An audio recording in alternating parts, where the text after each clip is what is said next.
காணாமல் போன ஆட்கள் பற்றிய அலுவலகத்தின் இடைக்கால அறிக்கை கடந்த வருடம் செப்டம்பர் மாதம் 5ஆம் தேதி ஜனாதிபதி மைத்ரிபால சிறிசேனவிடம் கையளிக்கப்பட்டதோடு 6ஆம் தேதி ஊடகங்களுக்கும் வெளிப்படுத்தப்பட்டது. காணாமல் ஆக்கப்பட்டோர் தொடர்பில் நாட்டில் காணப்படும் சட்டத்தில் உள்ளடக்கப்பட்டுள்ள விடயங்கள் போதுமானதாக இல்லை என காணாமல் ஆக்கப்பட்டோர் அலுவலகம் அந்த அறிக்கையில் கூறியிருந்தது. காணாமல் போனோரின் குடும்பங்களுக்காக அவசரமான மற்றும் அண்மித்த நிவாரணங்களாக இடைக்கால நிவாரணங்களை வழங்க வேண்டியது அத்தியாவசியமாகும் என இடைக்கால அறிக்கையில் பரிந்துரைக்கப்பட்டிருந்தது. வலிந்து காணாமல் ஆக்கப்பட்டோர் மற்றும் ராணுவ நடவடிக்கையின் போது காணாமல் ஆக்கப்பட்டோரின் உயிர்வாழ் உறவினர்கள் ஒருவருக்கு மாதாந்த கொடுப்பனவாக 1000 ரூபாய் பணம் இடைக்கால கொடுப்பனவாக வழங்கப்படுவதுடன் இறுதியாக இழப்பீடு வழங்குவதன் பின்பு இது நிறுத்தப்படலாம் எனவும் குறிப்பிடப்பட்டிருந்தது. காணாமல் போன மற்றும் வலிந்து காணாமல் ஆக்கப்பட்ட குடும்பங்களைச் சேர்ந்த பிள்ளைகளுக்காக அவர்களின் ஆரம்ப மற்றும் 2ஆம் நிலை கல்வியை பூர்த்தி செய்வதற்கு கல்வி அமைச்சின் கீழ் புலைமை பரிசில் வேலை திட்டத்தை உருவாக்கி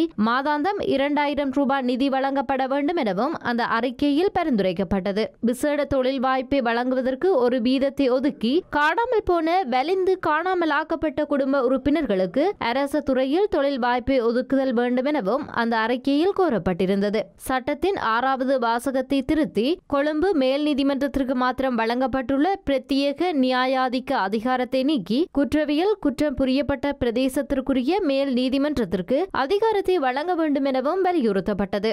நீதிமன்ற மீளாய்வின்றி சந்தேக நபர்களையும் குற்றம் சுமத்தப்பட்டவர்களையும் நீண்ட காலமாக தடுத்து வைத்திருக்கக்கூடிய பயங்கரவாத தடை சட்டத்தின் ஏற்பாடுகளை நீக்குதல் அல்லது சீர் செய்தல் வேண்டும் எனவும் காணாமல் போனோர் அலுவலகத்தின் இடைக்கால அறிக்கையில் பரிந்துரைக்கப்பட்டிருந்தது.